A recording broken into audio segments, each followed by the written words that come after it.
Ravencroft Forest stretches for miles, with trees so thick that sunlight barely touches the ground. There are countless tales about this place, tales of travelers who wander in and are never seen again. The locals know to avoid the forest after dark, for it's said that Ravencroft is haunted by the souls of those who were forgotten, spirits trapped in an endless cycle of torment. Tonight, we tell the story of a group of friends who ventured into Ravencroft, seeking to unravel its secrets, and instead became part of its dark history. For centuries, Ravencroft Forest has been shrouded in mystery. The villagers tell of an ancient curse cast long ago, when the forest was used as a burial ground for people deemed too sinful to rest in sacred land. Criminals, outcasts, and the lost were buried in shallow graves beneath the twisted roots, with no markers to remember them. It's said that their spirits wander the woods, angry and restless, haunting anyone who dares trespass. They are known as the Forgotten Ones, and their whispers can be heard in the wind, calling out for the lives they lost. Against the villagers' warnings, 4 friends, Rachel, Tim, Claire, and David, decided to explore Ravencroft for themselves, eager to capture paranormal activity on camera. They arrived just before dusk, their excitement masking any fear, armed with flashlights, recording devices, and a sense of adventure. They entered the forest, laughing and chatting as the trees closed in around them. But as the sun dipped below the horizon, the laughter faded, replaced by an eerie silence that blanketed the woods. They soon realized they were not alone. As they ventured deeper into the forest, strange things began to happen. Shadows flitted at the edge of their vision, and the air grew thick and cold, with an oppressive weight that made it hard to breathe. Tim heard whispers, faint but unmistakable, as if dozens of voices were murmuring just out of sight. Rachel brushed it off, insisting it was just the wind, but Tim couldn't shake the feeling that the voices were speaking directly to him, calling his name, begging him to stay. After walking for hours, they stumbled upon a clearing filled with small mounds of disturbed earth.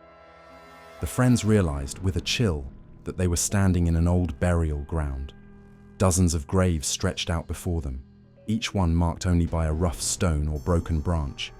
Claire pointed out that none of the graves had names, and she felt a deep sadness as she imagined the people buried here, forgotten by the world.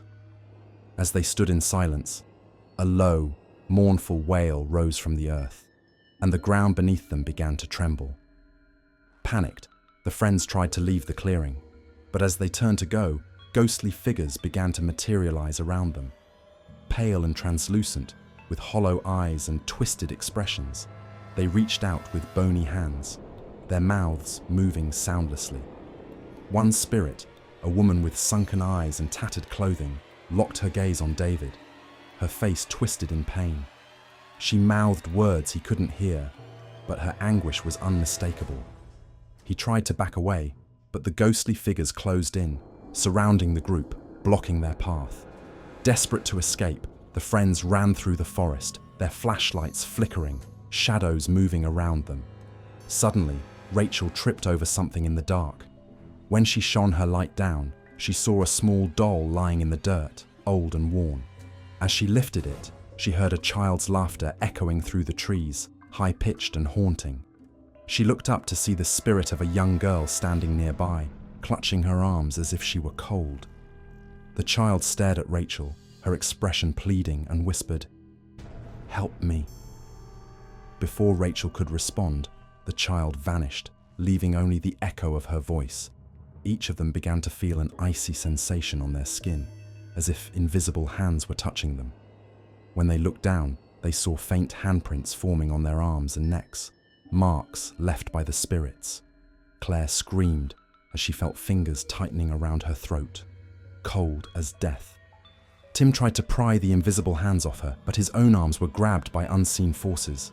They realized, with horror, that the Forgotten Ones were trying to claim them, to pull them into their world. In a last attempt to escape, the friends stumbled upon an ancient stone shrine, half buried in moss and vines. The villagers had spoken of this place, saying it was built to appease the spirits long ago. an offering to keep the dead at rest. Desperate, they knelt before the shrine, offering prayers and apologies, hoping to appease the angry spirits. As they chanted, the forest grew silent, the oppressive weight lifting slightly. The ghostly figures retreated, their forms fading back into the shadows, but their hollow eyes never left the group, watching as if waiting for them to make one wrong move. Terrified and exhausted, they finally found their way out of the forest, collapsing on the ground as the first light of dawn broke through the trees. But the relief was short-lived. Over the following weeks, each of them began experiencing strange occurrences. Footsteps in their homes, whispered voices calling their names, cold hands brushing against them in the dark. The forgotten ones had followed them, bound to them by the marks on their skin. And though they tried to cleanse themselves, to break free from the spirit's grip, they knew deep down that they could never truly escape Ravencroft. Thank you for joining us on EerieTales. Some places are best left undisturbed, some souls best left in peace. The forgotten ones of Ravencroft Forest serve as a reminder that the past cannot be erased, and that the dead never truly rest. So if you ever find yourself near an ancient forest, listen closely.